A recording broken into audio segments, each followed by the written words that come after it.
No me prince, here comes the next financial crisis. Trump's deregulators are setting the economy on fire. There's been lots of fire and fury around Washington lately, including a brief government shutdown. In Donald Trump's White House, you can hardly keep up with the ongoing brouhahas from North Korea to Robert Mueller's Russian investigation, while it already feels like ages since the celebratory mood over the vast corporate tax cuts Congress passed last year. But don't be fooled, none of that is as important as what's missing from the picture. Like a disease, in the nation's capital it's often what you can't see that will, in the end, hurt you most. Amid a roaring stock market and a planet of upbeat CEOs, few are even thinking about the havoc that a multi-trillion-dollar financial system gone rogue could inflict upon global stability. But watch out! Even in the seemingly best of times, neglecting Wall Street is a dangerous idea. With a ragtag Trumpian crew of ex-bankers and Goldman Sachs alumni as the only watchdogs in town, it's time to focus, because one thing is clear: Donald Trump's economic team is in the process of making the financial system combustible again. Collectively, the biggest U.S. banks already have their get-out-of-jail-free cards and are now sitting on record profits after, not so long ago, triggering sweeping unemployment, wrecking countless lives, and elevating global instability. Not a single major bank CEO was given jail time for such acts. Still, let's not blame the dangers lurking at the heart of the financial system solely on the Trump doctrine of leaving banks alone. They should be shared by the Democrats who, under President Barack Obama, believed, and still believe, in the perfection of the Dodd-Frank Act of 2010. While Dodd-Frank created important financial safeguards like the Consumer Financial Protection Bureau, even stronger long-term banking reforms were left on the sidelines.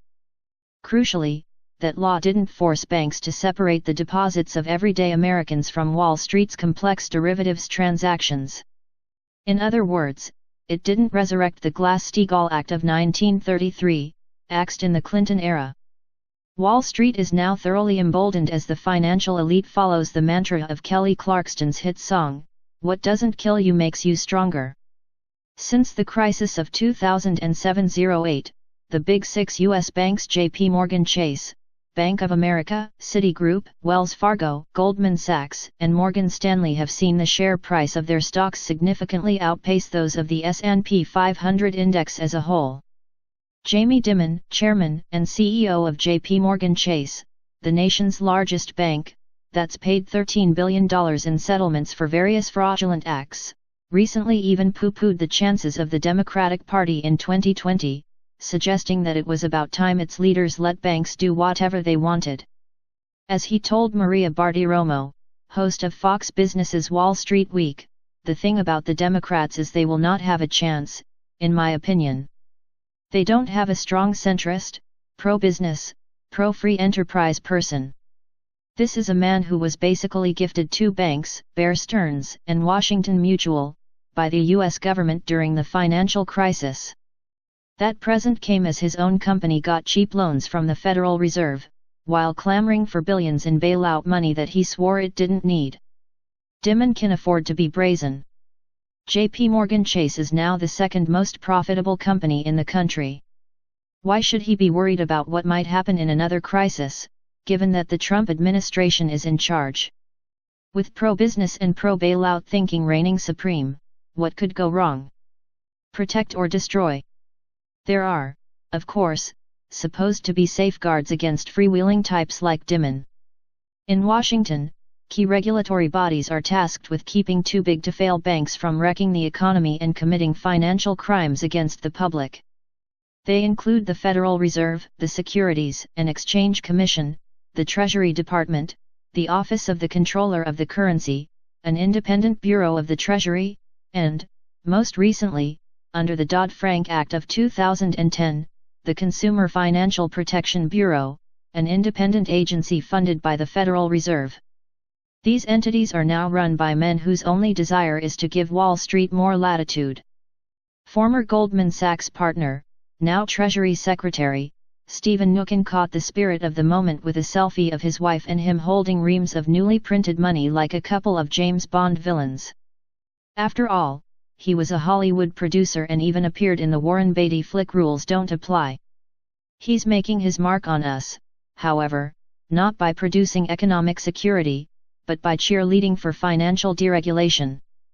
Despite the fact that the Republican platform in election 2016 endorsed reinstating the Glass-Steagall Act, Mnuchin made it clear that he has no intention of letting that happen. In a signal to every too big not to fail financial outfit around, he also released AIG from its regulatory chains. That's the insurance company that was at the epicenter of the last financial crisis.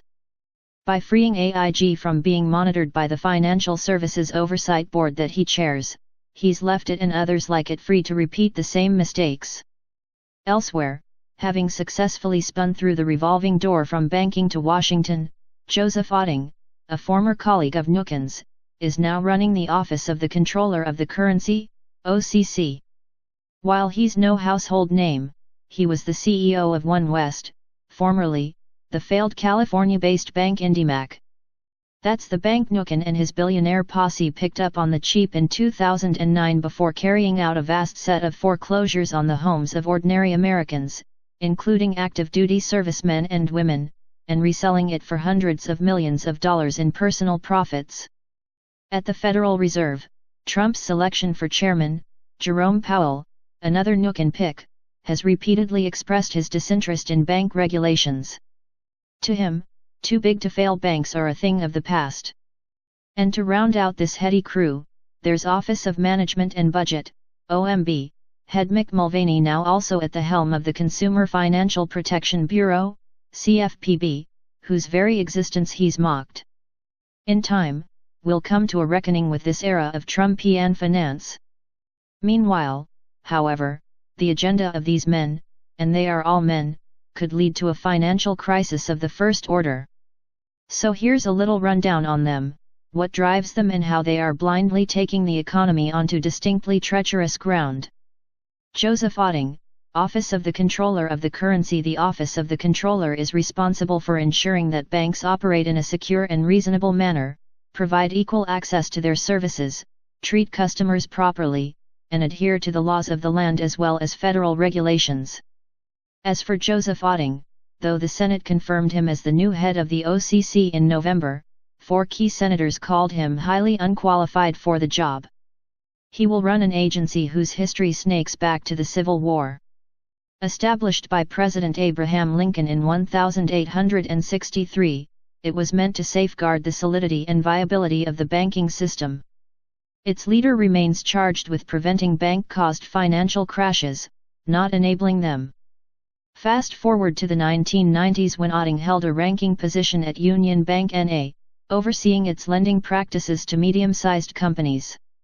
From there he transitioned to U.S. Bancorp, where he was tasked with building its middle-market business, covering companies with $50 million to $1 billion in annual revenues, as part of that lender's expansion in California. In 2010, Otting was hired as CEO of OneWest, now owned by CIT Group. During his time there with Mnuchin, OneWest foreclosed on about 36,000 people and was faced with sweeping allegations of abusive foreclosure practices for which it was fined $89 million. Otting received $10.50 million in an employment contract payout when terminated by CIT in 2015.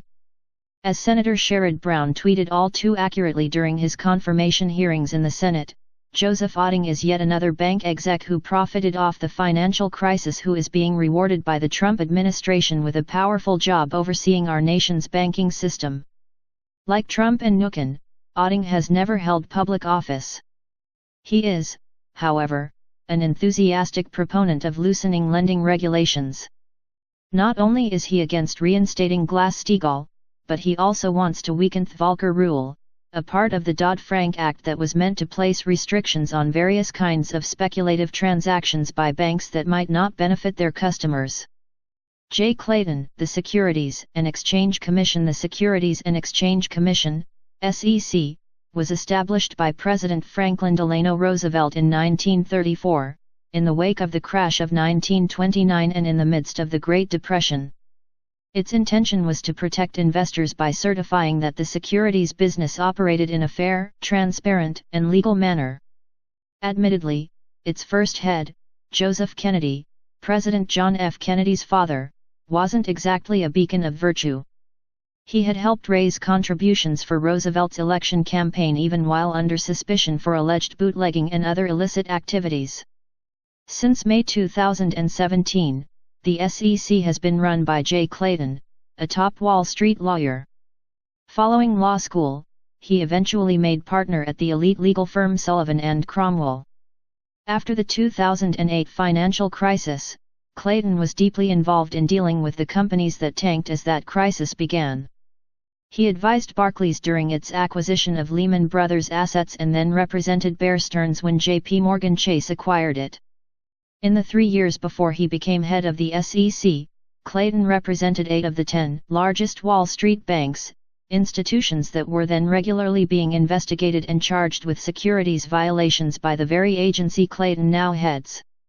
He and his wife happened to hold assets valued at between $12 million and $47 million in some of those very institutions. Not surprisingly, in this administration, or any other recent one, Clayton also has solid Goldman Sachs ties. On at least 7 occasions between 2007 and 2014, he advised Goldman directly or represented its corporate clients in their initial public offerings. Recently, Goldman Sachs requested that the SEC release it from having to report its lobbying activities or payments because, it claimed, they didn't make up a large enough percentage of its assets to be worth the bother. Don't be surprised when the agency agrees. Clayton's main accomplishment so far has been to significantly reduce oversight activities. SEC penalties, for instance, fell by 15.5% to $3.5 billion during the first year of the Trump administration. The SEC also issued enforcement actions against only 62 public companies in 2017, a 33% decline from the previous year. Perhaps you won't then be surprised to learn that its enforcement division has an estimated 100 unfilled investigative and supervisory positions, while it has also trimmed its wish list for new regulatory provisions. As for Dodd-Frank, Clayton insists he won't attack it, but thinks it should be looked at. Mick Mulvaney, the Consumer Financial Protection Bureau and the Office of Management and Budget as a congressman from South Carolina, ultra-conservative Republican Mick Mulvaney, dubbed Mick the Knife, once even labeled himself a right-wing nut job. Chosen by President Trump in November 2016 to run the Office of Management and Budget, he was confirmed by Congress last February. As he said during his confirmation hearings, each day, families across our nation make disciplined choices about how to spend their hard-earned money, and the federal government should exercise the same discretion that hard-working Americans do every day. As soon as he was at the OMB, he took an axe to social programs that help everyday Americans. He was instrumental in creating the GOP tax plan that will add up to $1.5 trillion to the country's debt in order to provide major tax breaks to corporations and wealthy individuals. He was also a key figure in selling the plan to the media. When Richard Cordray resigned as head of the Consumer Financial Protection Bureau in November, Trump promptly selected Mick the Knife for that role, undercutting the deputy director Cordray had appointed to the post. After much debate and a court order in his favor, Mulvaney grabbed a box of Dunkin' Donuts and headed over from his OMB office adjacent to the White House. So even though he's got a new job, Mulvaney is never far from Trump's reach. The problem for the rest of us, Mulvaney loathes the CFPB, an agency he once called a joke. While he can't unilaterally demolish it, he's already obstructed its ability to enforce its government mandates. Soon after Trump appointed him, he imposed a 30-day freeze on hiring and similarly froze all further rulemaking and regulatory actions. In his latest effort to undermine American consumers, he's working to defund the CFPB. He just sent the Federal Reserve a letter stating that, for the second quarter of fiscal year 2018, the Bureau is requesting $0.